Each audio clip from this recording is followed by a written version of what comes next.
I'd like to see you in a fight soon, okay? Yeah. And then he kind of walks off and gives. Oh, he actually like points you in the right direction to where the plaza is, and then you guys part ways. All right. So I head to the plaza. Yeah. So like I said, for like you probably heard 3 other times, right? A lot of the posters have either been like ripped, just like from all the pull tabs being taken. Some of them have actually are almost falling off, but and there's actually like quite a lot of other adventurers in like a lot of people just looking at the bulletin board, see like talking and discussing to see like what they could find, because not everybody's in a guild kind of thing. So you see this one last tab on on this poster, and you see at least like 2 other people making their way towards this poster. So what do you do?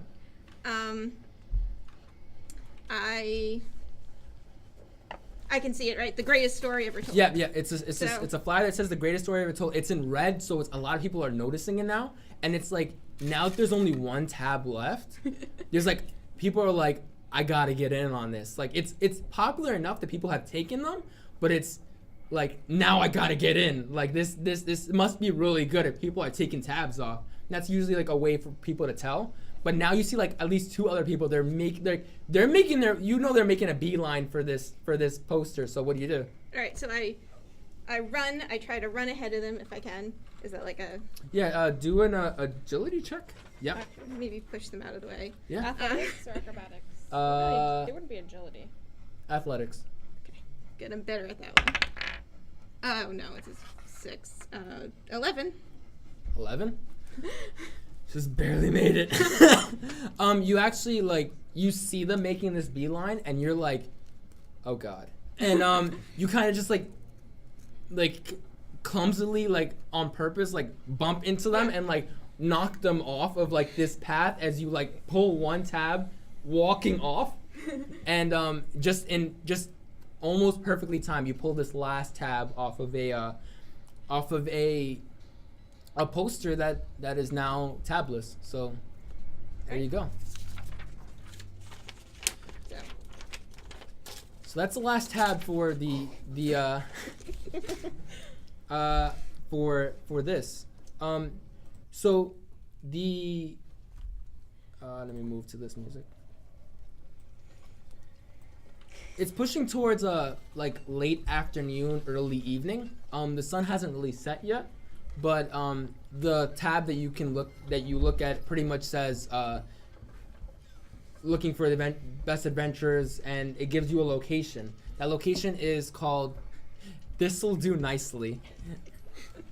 And it's not very difficult to find.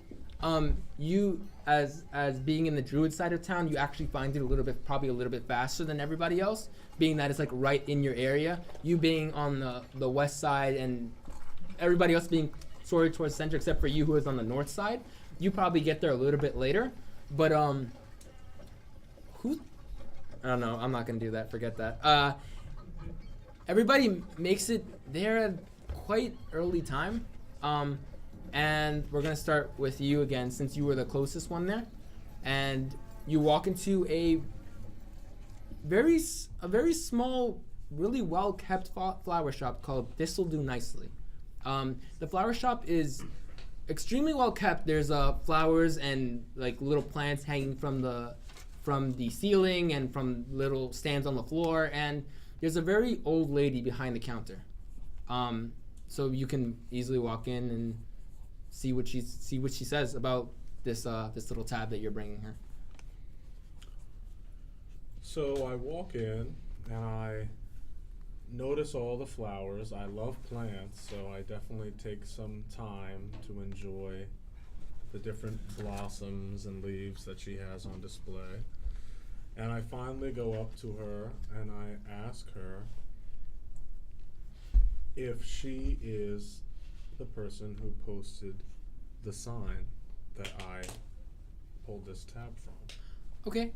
This she's probably you can look at her and say that she's pushing like late 80s, early 90s. She has a little like a very like nice name tag on her shirt that says Meryl on it. And she looks up, she goes, aren't you a sight for sore eyes? I haven't seen a lot of your kind around here. Hey, what would I'm sorry, I was reading a book. What did you say again? Thank you for noticing my unique heritage.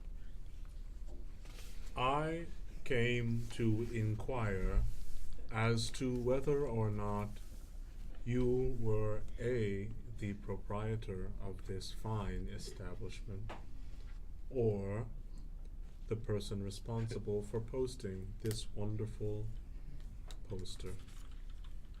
And she like takes that tab and she like, yeah, she takes the little tab and she like squints at it and pulls up her reading glasses and is like, oh yeah, those are the young kids that just came in.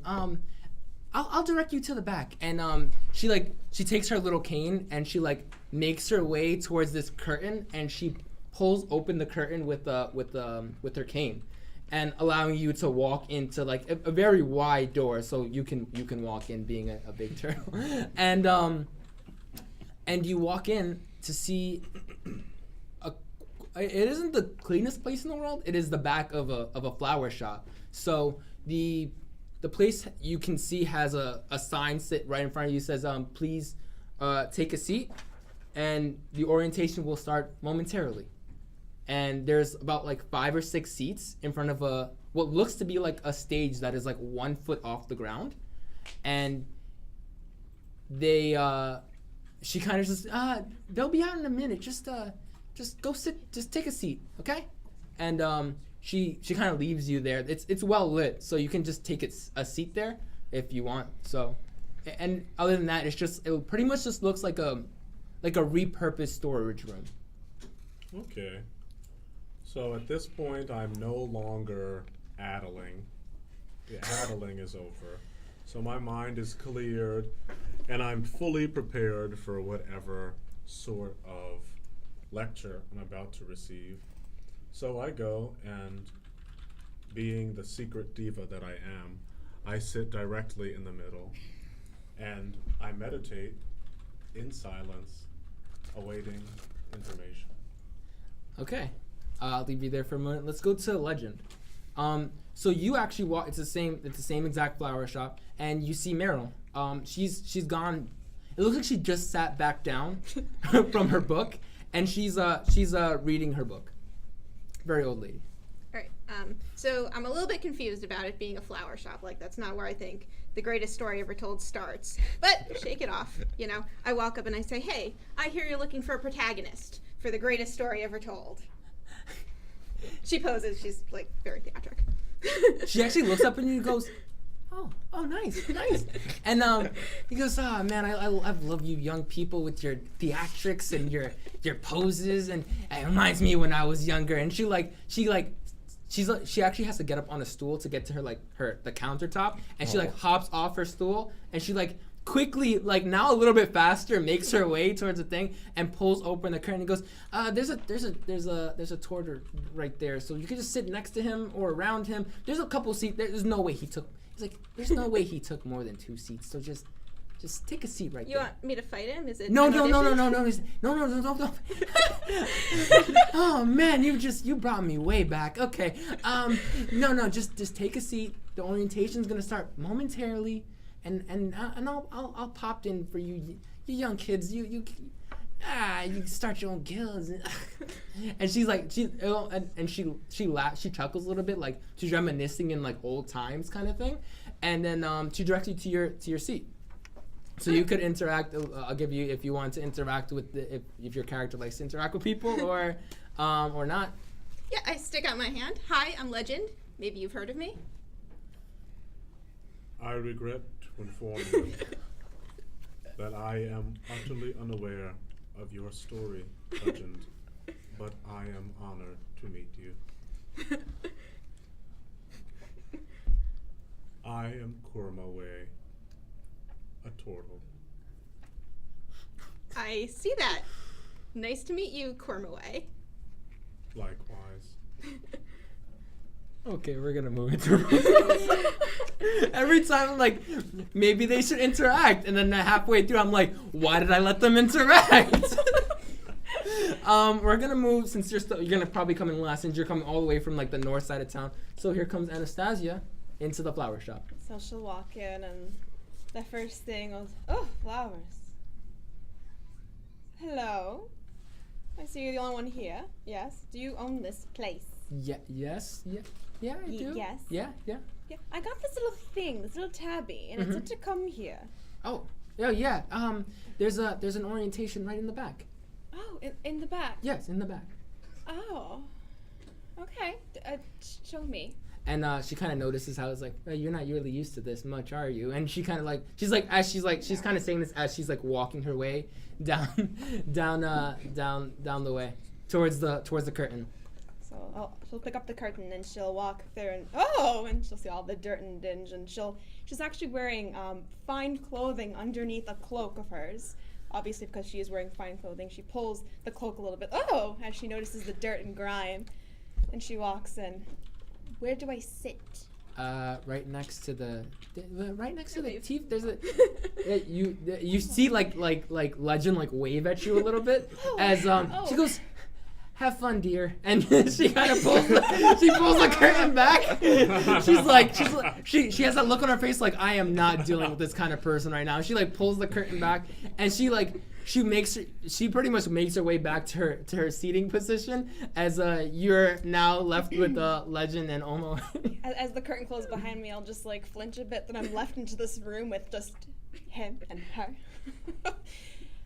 I'll slowly walk my way over and sit down daintily, making sure that my cloak is covering my butt because I don't want my clothing being ruined. And I'll sit down. I'm Legend. Nice to meet you. Pleasure. Okay.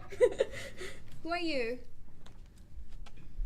And my character, already sensing that this is a ridiculous individual, Oh my God. just since I'm a tortoise and I have a long neck that comes out of my shell, my shell doesn't actually move at all, and only my head turns. And I'm just like, respect for your elders would do us all some good.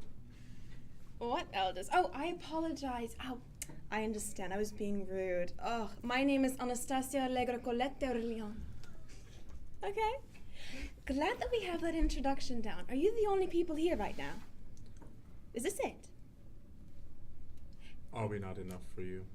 No, you're not.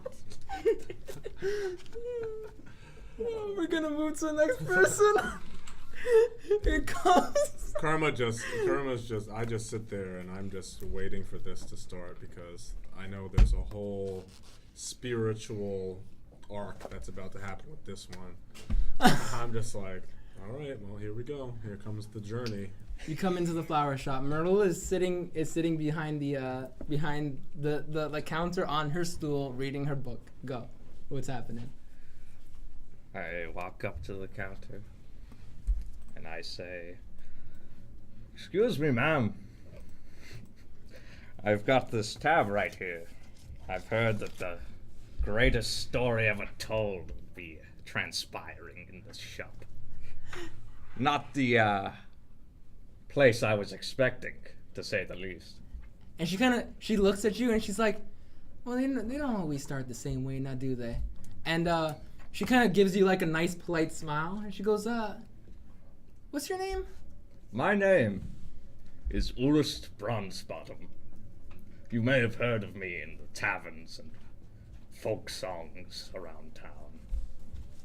"Well, not yet, but I look to hear about you soon." And she comes, "Come this way." And she kind of makes her way and pulls open the curtain and leaving you to see like these three other individuals that are sitting in the room. And she goes, "You take a seat, and in a few minutes the orientation is gonna start, and you'll be on your way to the greatest story ever told." And she watches you walk in, and she pulls the curtain back, and she goes, "Oh," and she kind of like, you hear like a deep breath for her, and she goes, "Good luck, everyone." And there you go. There's three other people sitting there. I'll give you a few minutes to talk. Oh, hell. We've got a demon, a bloody turtle, and a princess for this? My name's Urist. Urist. Urine? I don't Legend laughs like really you. loud. This is gonna be a great Let's make it campaign. easier. Let's make it easier. What's your last name? Bronze Bottom. Don't laugh! I'm sorry, Brown Spot. Is that what your last name is? I'm so sorry. Brown Spot, is it? Bronze Bottom. Brown Spot. Okay, Mr. Brown Spot. Yes. Pleasure. Aye. And you, Nice to meet you, Legend. legend. Nice to meet you. Okay, go ahead. I just love this. Greetings, Mr. Bronzebottom. The dwarven folk are known to me. I've have a fan amongst us. During my journey through the northern mountains, many trading agreements I came to with the dwarves who live there. Hopefully, our relationship will be equally as beneficial. I hope so. So it takes a few minutes as you guys get yourself situated, some not liking more other people more than others, as we all sit in the corner and she is on the other side of the room. I'll make it a point to get up and just. I'll move like one seat out towards. I'm not moving. The turtle's not moving. okay, so you're sitting directly in the middle. So where's Legend sitting? I think I sat near the turtle. Like, Okay. Maybe a And chair then where are away, you like- sitting? I'm There's sitting- 5 seats. So saying like he's directly in the middle, Okay. and then I'm gonna say she's like directly to his, like almost like directly to his right, and then you are where? I'll just sit to his left. Okay, and then you are like to his left, or right, or on. I'm gonna sit towards the right where Legend is, but one chair out, just at the end. Yeah. Okay. So, can I do something? Yeah. Near where Anastasia is sitting, I'm gonna use thaumaturgy to create a sound, like a boom of thunder right behind her. Okay. I don't have a sound thing for that, but here we go. How do you pretty much sit there, and then as soon you're like you see everybody, and you see you take as soon as you kind of like see what everybody is, and you take one seat. The moment your butt touches that thing, oh, is this like is this something that everybody can hear, or is it a directed sound? No, everybody can hear it. A minor wonder. Yeah, it's just a sound. So like you take a seat, and almost like it was like almost like a whoopee cushion, but like thunder. It's just like, and it's like, and it almost shakes, and you're like, so you go, oh god, right behind the like voices behind the curtain, like, oh gosh, and so the other person goes, nice. And how does Anastasia? You! And she'll turn and she'll. I shouldn't be using cantrips so early, but I'll turn and try using vicious mockery. Okay. What does that do? You demon child! You satanic ritual thing! And I unleash a string of insults, say with subtle enchantments at a creature within range. If the target can hear me, you must succeed a wisdom saving throw or take 1d4 psychic damage. Okay. Wisdom saving throw. 9. It's probably not. What's my spell DC? Is a 12. Okay, so. So 1d4. 1d4. So you pretty much notice she's pretty much done vicious mockery to you, and you as a bard also noticed that she did vicious mockery. And I'm not really sure if you noticed, but you definitely caught that. You definitely caught that. There's no way, as a bard, you know what vicious mockery is. So how do you react to someone just like doing that's like how much damage did you have to take? roll my damage. Yeah, alright. 1. Okay. 1 damage. Just one. So- it could be worse. Okay. I mean, okay, she's gonna draw a weapon. She's not gonna attack you. she's just gonna draw. She's got a great axe. She's gonna draw her great axe and look at you like. At this point, She's gonna say, "You really want to do this? Out of control. Really?" Seems too dirty for me. We can take it later. I am already inside my shell. I have zero interest in any of this. So I'm in my shell, waiting until I hear someone who actually matters talk. How does Bronze Bottom react? Bloody hell, I need another drink. Is there any meat around here? No? I left No out- response. I just let my hand out and I just pat him on the back. This arm like emerges from the shell and like gives you like a pat and like retreats back into the shell. And you actually like it's at this point the room is like darkening a little bit and you see actually the curtain open up and you see Merle easily from behind you like switch the line. It's gonna start in a few minutes, guys. It's actually like, you know what? Due to how you guys are reacting, hey, you guys should just start now. And he goes, do you really think so? And he goes, by the way these kids are acting, you better start now. And she flips the light off and flips a second light that kind of like puts a spotlight like onto this like 1 foot stage. The stage has like, now you notice is like a dark blue curtain. It looks like just a cloth that they easily took around it. And most of this, what it seems like it's pretty much just like it was just thrown together. Yeah. Like they're like whoever these people they're either not very good, never done this, or they're just trying their best with what they got. That's good. Just being in the spot that you're in, you kind of figure these people aren't the number one guild in town kind of thing. So just like that, let me just one more. Okay. Just like that, you hear music start, and it's very like a record kind of thing. It looks like you can actually hear like the like onto it, and like a half elf like bursts through like the curtains and goes, "Welcome everyone! This is the first meeting of our new guild for the greatest story ever told." And half orc also pops off behind the thing, but she doesn't have like the big charismatic like smile that the half elf has, and she's just like, yay. And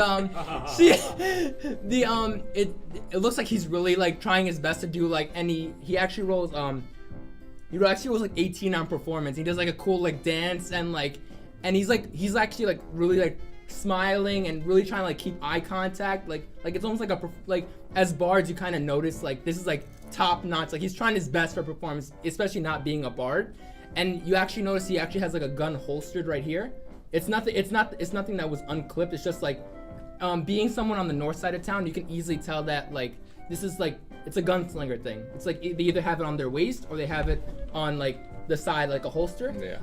The half orc does like very somewhat well coordinated dance with the half elf, and she kind of like does like very not the best dance ever, and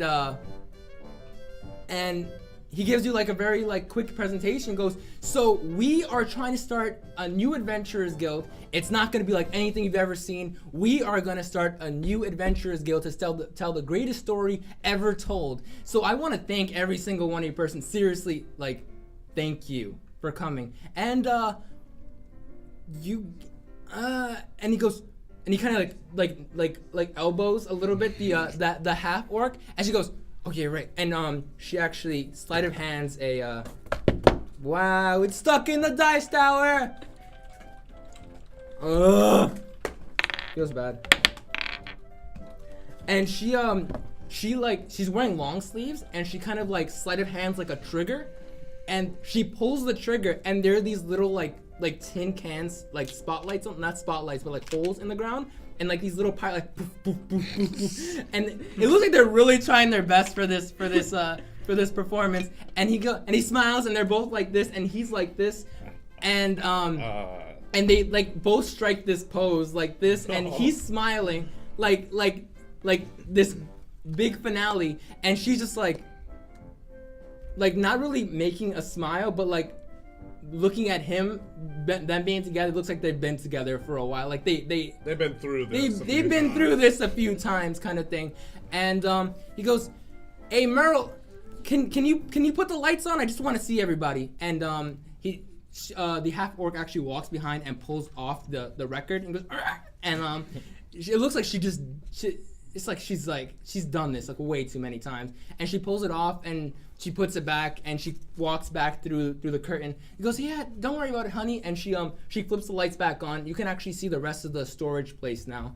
It has like a few like flower like boxes for like seeds and stuff like that, and like various nutritional stuff. But it's like I said before, it's not the dirtiest place in the world, but it looks like they really tried to clean this place up. So he goes, "So honestly, I expected more people to come, but I am so thankful all you guys came.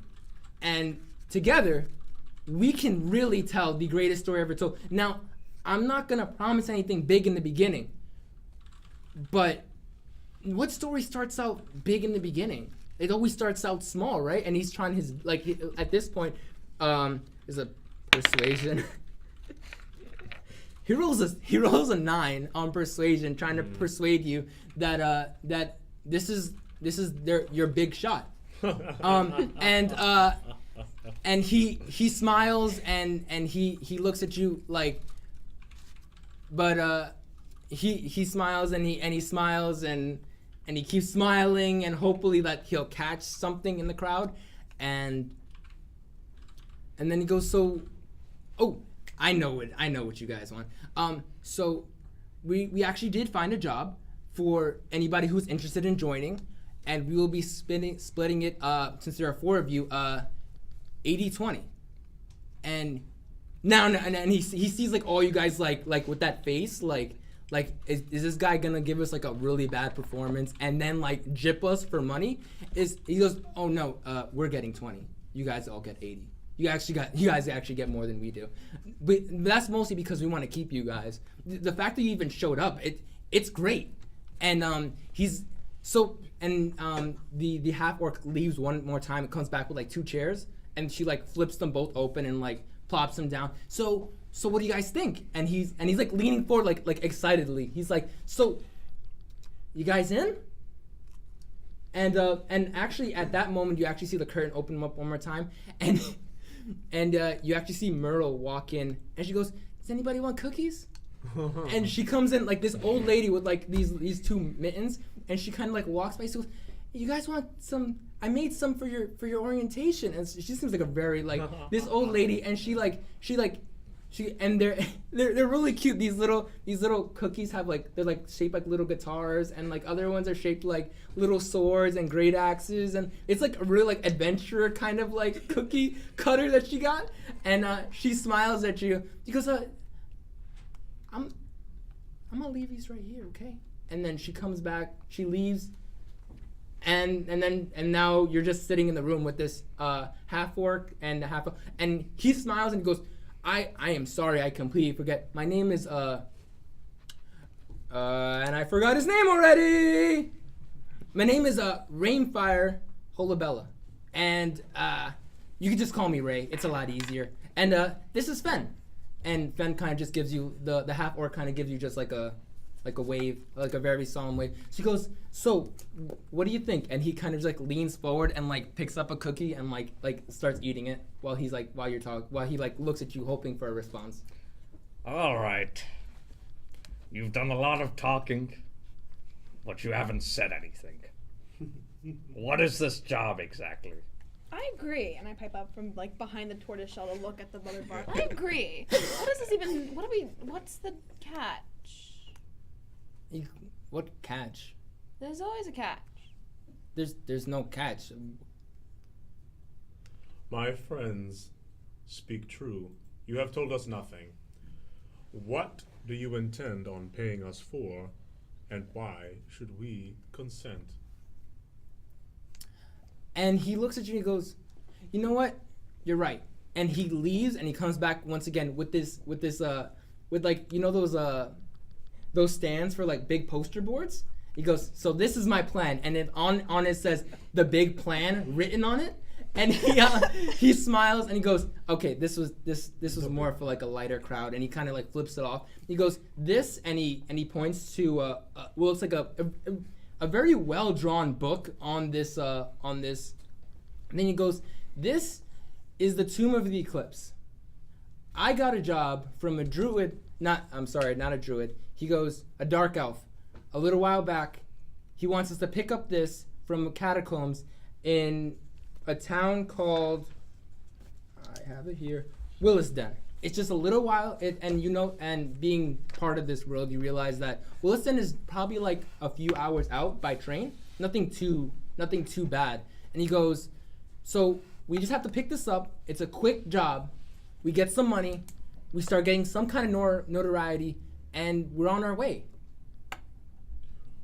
Who is this dark elf? Where is this Willis den? How do you know this isn't a trick? Yeah, what's his name? I may know him. I have it here somewhere. Good. It's Itad Nige. ITAD. ITAD. NINGE. And being part, G. Anastasia, you probably know a little bit more. He's kind of like a high-end, like, person who collects books and artifacts, and you've actually heard a few times that people come in and he'd hire adventurers out very occasionally to just pick up a thing that he doesn't really want to go get himself. So there's a little bit of notoriety behind this name. For you, at least. I don't know if you want to tell everybody else. I'm not sure. I'll just pipe up after the Rainfire says of his name. I don't even know how to pronounce it. It's just you could just say Ray to him. The dark elf's name. It's a and he looks at you, goes, I really don't know either. But this guy has one thing, and I know he has money. No, but Ita is familiar. I've seen him before. I've heard of him. He's a scholar. He's a scholar. Say up because I imagine the tortoise being like, yay. I'm unfamiliar with this Etad ninja, but this quest proves to be interesting, then it will be worth it for us all. Hope so. I guess it's a good, first start. It's not the greatest story ever told yet. A story in the making. Oh, I love the sound of that, my dear. And he kind of like sees like nods approvingly to everybody, and he looks at you. Well, what was this tomb called? Doesn't really have a name. He just said catacombs, and he gave me a map. What's the name of the town? Oh, Willisden. You have to. He explains to you that you have to take the train to Willisden and then make a walk through the forest to get to this catacomb. Well, I suppose every story has a small beginning. I don't normally take liberties with the remains of others, but what good is a book with the dead? We might as well go get it. And he smiles and goes, that is great. And he looks really like excited, especially being someone that you feel like has done this many times and failed many, many times. He's really happy to finally get like, this is his shot. This is everybody's shot. It doesn't look like he's the person who's like very like out for himself. It's more like he's trying to just get a good group of people. It's better 6 than just 2. So he goes, okay, Ben, give him tickets, and she pulls out like 4 tickets, and these are tickets to the Grand Central Station that you 3 came through, and he goes, the train leaves at 7 a.m. The next morning. Next morning. I look at the ticket and examine to see what kind of class it is. It's straight up economy class. He goes, now I know that it's not your standards, lady. No, I'll But- fix it for myself. Don't worry. You what? Yeah. You have okay. And he kind of like looks at you, like he kind of like glances, like notices that everybody else is just not on like this level of finances, and he goes, "Some people are luckier than others, I guess." And he's still like, even through like these like small downs that he's been hitting, he's still trying to keep a smile up, and he's still trying to like really he looks like a person who's like very well kept with like first impressions kind of thing, and then he goes, any other questions? We're gonna meet you guys on the train tomorrow morning, so don't worry about that. The train ride is perfectly take to and from, so you don't have to. This is no obligation monetarily for any of you guys. It's just I just want to start a good group of people, you know. And Don't be so hasty. What qualifies any of us to partake in this adventure? I, Kurma, demand to know what this young woman's qualifications are in this adventure. I pipe up. I'm not qualified at all. I'm just here for a story. Kurma has traveled through many lands and ventured with many peoples, but does not like this one. That's completely fine. The feuding can be mutual if you wanted to keep it that way. I'm sure my dwarven friend here has some resume worthy of commendation. Well, you don't want to know about how I left the mountain homes. Did you kill a man? You don't want to know. He killed a man. But I've been a shipwright for years.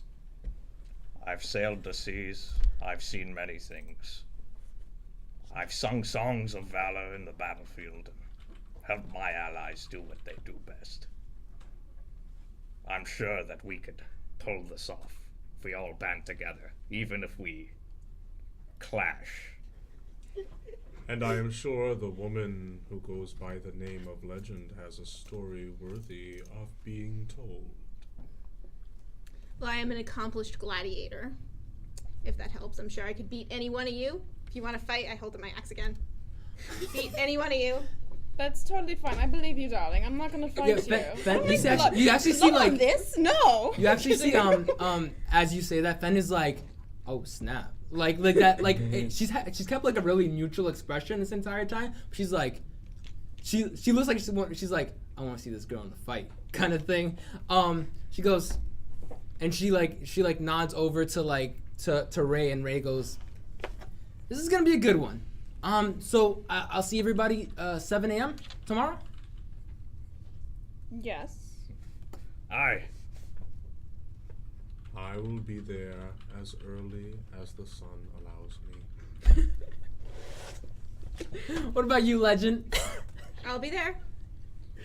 And as he's about to stand up, Meryl comes back in with her like little cane, and he goes, "Oh, I got some good stuff for you." And she actually pulls out these little goodie bags, like these really like old grandma, like they're like knitted bags that like she's made herself, and she's like, "This is for you guys. I remember when I first started adventuring, I always needed some like an old person to like help me out a little bit." So she gives you guys these little bags, and the little bags have like when you open it, it's like a little like a couple of little health pots, a little bit of like beef jerky, like rationing, and then she notices like she's like about to hand you one, and then takes it back and then hands you a different one. Now this one has like a little bit of vegetables and stuff like that in it. Yes. So yes, she's like she's very mindful of like every single like class is like very like what they like and what they don't like. It looks like it sounds like by the way that she's interacting with you, like she's been around the block a couple of times, and she's like, have fun, you guys. And you guys can come back here anytime. And Ray goes, yeah, thanks, Meryl. And he goes like, oh man, I completely forgot. So Meryl is actually a lady. She let us take this place just as our place to start our guild. And with a smile, she goes, the only exception is she has to be part of our guild. Oh. And so she goes on, and she notices that like everybody else is like has that look like we're not taking an old lady with us. And she goes, don't worry about that. You you youngsters, and she smiles. She goes, I'm not gonna be going with you guys on this, whatever, the catacombs. And she smiles. She goes, but I'll be here at any time for you guys whenever you need. You guys can come back here to put your guild meetings together if you need. My shop is always open to you young kids. And she smiles, and she leaves you guys again. And Before she goes, I actually want to just because she seems like the nicest woman on the planet. I just quickly Meryl. Do you know where the nearest courier office is? Courier? Courier office, yeah. And she You seem like you know your way around town. Oh yeah, I've been around town. She thinks a little bit to herself. She goes, if you take a couple blocks west, there might be a courier. If you start seeing a lot of bird poop on the ground, you're around the courier. You know what I'm saying? I mean, and she goes, if you go just a little bit more south of the park, where all the if you see a lot of druids and rangers, you're in the right place. And she smiles. She goes, just be careful around there at night, okay? Because sometimes not everybody's as nice as I am. And she smiles, and she goes, does anybody else need anything? More cookies? I will take another cookie. And and you took a little great sword cookie, and he goes, I kind of swing it around a little and bit. and she wants to offer to you, but she realizes you're completely straight vegetarian. She goes, next time I'll bring you some carrots and stuff like that, okay? Actually, Meryl, I noticed some rare blossoms in your flower store.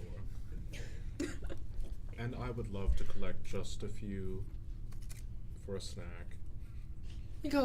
She looks at you, goes, you know what?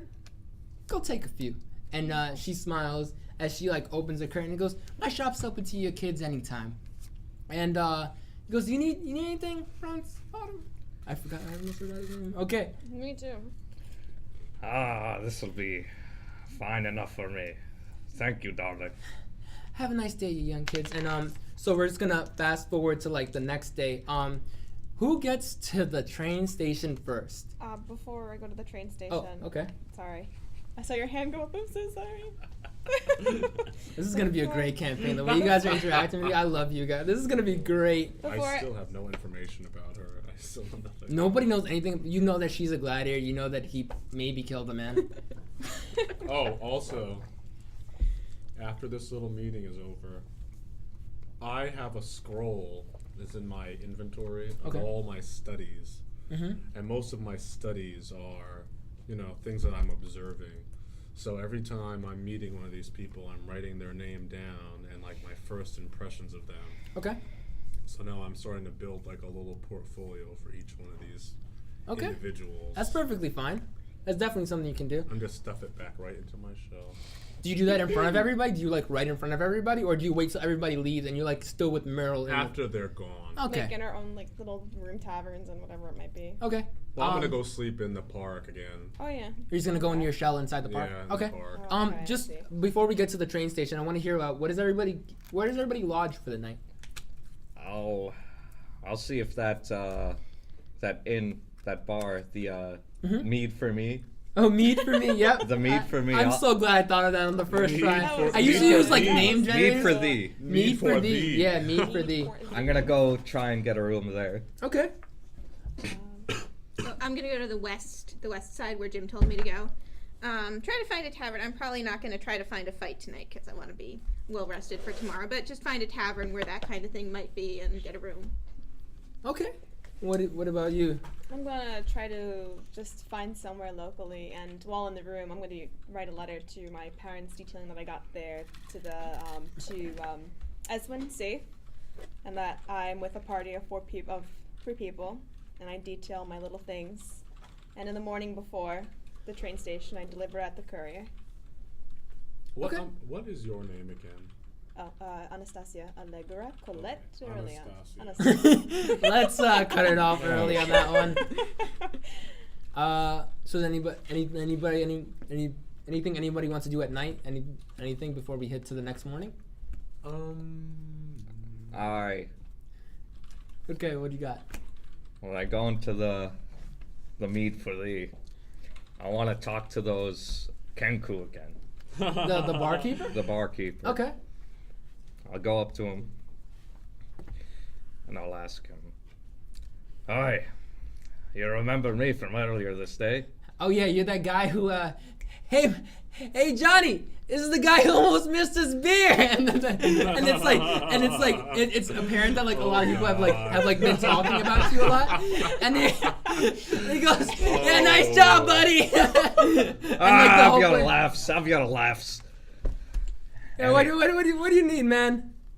I noticed we were talking to that other bird fellow. Forgot his name.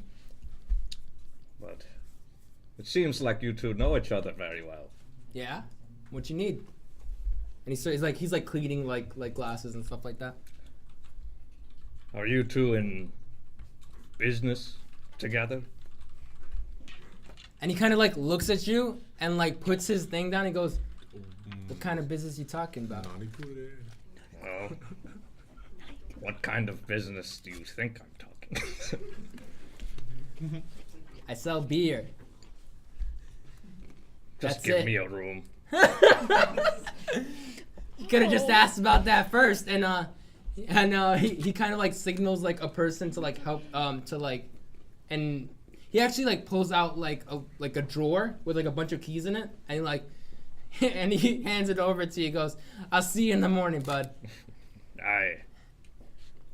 Anybody else? Anything at night? I love these small things. So I think I get that far with the bar scene, honestly. Let's keep going. So I definitely ate most of the flowers in her flower shop. Oh my god. Especially the rare ones. From the most distant lands. So I leave her like a nice bag of the addling leaf. With like a really kindly worded letter. Okay, Merle, she hasn't left. She kind of just watches you just eat all of her stuff, and she's just like never, not like any like not mad or anything. She's just like with that look like maybe I shouldn't have let him start eating stuff. This huge 500 Yeah, pound total. maybe that wasn't the best idea. And she goes, as you're like walking, as you like leave like your herbs like on her like on the countertop, she goes, "Have a nice night, dearie." And she goes, and as you're leaving, she goes, "I'm gonna have to call some people. I gotta restock now." And but she doesn't look like mad at you or anything. And she's just like, "I offered and he took. I can't do anything about that." So that's how that ends. You don't really leave on a sour note with her. She's just like, it is what it is kind of thing. And I just head to some remote place in this park, like where there's nobody else, and I just go in my shell and knock at it in the woods. Okay, sounds good. Next morning, we're gonna start everybody in the